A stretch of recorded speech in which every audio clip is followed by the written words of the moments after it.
الحمدللہ رب العالمین والصلاة والسلام علی سید الانبیاء والمرسلین اما بعد فاعوذ باللہ من الشیطان الرجیم بسم اللہ الرحمن الرحیم۔ نہایت واجب الاحترام دوستو، بصد احترام بزرگوں، امید کرتا ہوں کہ سبھی حضرات بخیر وعافیت ہوں گے۔ آج بیٹھے بیٹھے خیال آیا کہ کیوں نہ آقا دو جہاں صلی اللہ علیہ وسلم نے جو وظائف ہمارے لیے، ہماری بہتری کے لیے، ہماری نیکیوں میں اضافہ کے لیے، ہماری بخشش کے لیے، ہماری مغفرت کے لیے جو وظائف ارشاد فرمائے ہیں، کیوں نہ گائے بگائے ان وظائف کا جو ہے آپ کی خدمت میں جو ہے اظہار کیا جائے، آپ کی خدمت میں وہ وظائف بھی میں عرض کروں۔ تو بیٹھے بیٹھے یہ خیال آیا کہ تاکہ آپ کا بھی بھلا ہو اور میرا بھی بھلا ہو، اور جو آپ یہ بات دوسروں تک شیئر کریں گے تو اللہ تبارک و تعالیٰ اس کا بھی بھلا کرے گا۔ ایک مرتبہ نا آپ کے اور میرے نبی صلی اللہ علیہ وسلم مسجد نبوی صلی اللہ علیہ وسلم سے باہر نکلے، اور میمونہ، حضرت میمونہ ام المومنین، حضرت میمونہ کے بارے میں بھی ہے، اور ایک روایت میں حضرت جویریہ کے بارے میں بھی ہے۔ بہرحال ام میمونہ، حضرت میمونہ ام المومنین رضی اللہ تعالیٰ عنہ کے بارے میں آتا ہے کہ آپ ان کے گھر تشریف لے گئے۔ ایسے تھوڑی دیر ٹھہرے کہ آپ نے دیکھا کہ آپ مصلی پر بیٹھی اور اللہ کا ذکر اور بندگی، عبادت، ریاضت میں مشغول ہیں۔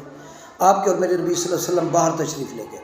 کافی وقت گزارنے کے بعد جب آپ کے اور میرے نبی صلی اللہ علیہ وسلم واپس آئے نا، تو دیکھا کہ حضرت میمونہ ویسے ہی بیٹھی ہیں۔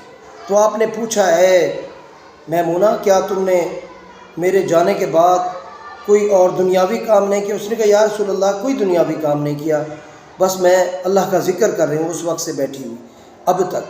تو آپ کے اور میرے نبی صلی اللہ علیہ وسلم نے فرمایا، بڑی مشقتیں کر رہی ہو، کیا تمہیں اے میمونہ ایسی تسبیح نہ بتاؤں، ایسا ذکر نہ بتاؤں کہ جتنا وقت تم نے گزارا ہے اس وقت میں جو تم نے نیکیاں حاصل کی ہیں، جو بندگی، عبادت، ریاضت، ذکر، اذکار کیا ہے، اس کا جو ثواب ہے اس چھوٹی سی تسبیح پڑھنے پر اس سے بھی زیادہ اللہ تبارک و تعالیٰ آپ کو ثواب عطا فرمائے۔ تو حضرت میمونہ رضی اللہ تعالیٰ عنہا نے عرض کی، یا رسول اللہ صلی اللہ علیہ وسلم، ضرور ارشاد فرمائیے۔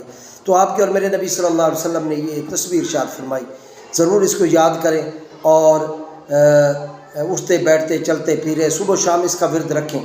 بہت ہی خوبصورت تسبیح ہے اور بہت ہی آسان سے جو ہے نا اس کے الفاظ ہیں۔ سبحان اللہ و بحمدہ عدد خلقہ و رضاء نفسہ و زینت عرشہ و مداد کلماتہ۔ یہ تسبیح ہے، اور میرے خیال میں 1 منٹ یا 2 منٹ بھی نہیں لگتے، بلکہ کچھ سیکنڈ کی بات ہے کہ سبحان اللہ و بحمدہ عدد خلقہ و رضاء نفسہ و زینت عرشہ و مداد کلماتہ۔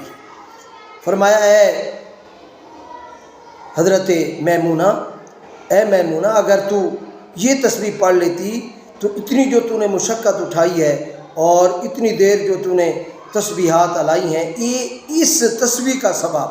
ایک تو یہ بھی معلوم ہوا کہ آقا دو جہاں صلی اللہ علیہ وسلم کو معلوم تھا کہ حضرت میمونہ جو ہیں وہ کیا پڑھتی رہی ہیں، اور اس کا جو ثواب ہے اس تسبیح سے کم ہے۔ پتہ نہیں وہ کیا پڑھتی رہی ہوں گی۔ غیب دان نبی رحمت اللہ عالمین صلی اللہ علیہ وسلم نے کہا کہ اگر تو یہ تسبیح پڑھ لیتی، جو تو نے گھنٹوں، 2 گھنٹوں، 3 گھنٹوں کے اندر مصلی پہ بیٹھ کر جو کچھ بھی پڑھا ہے، اس کا ثواب کم ہے۔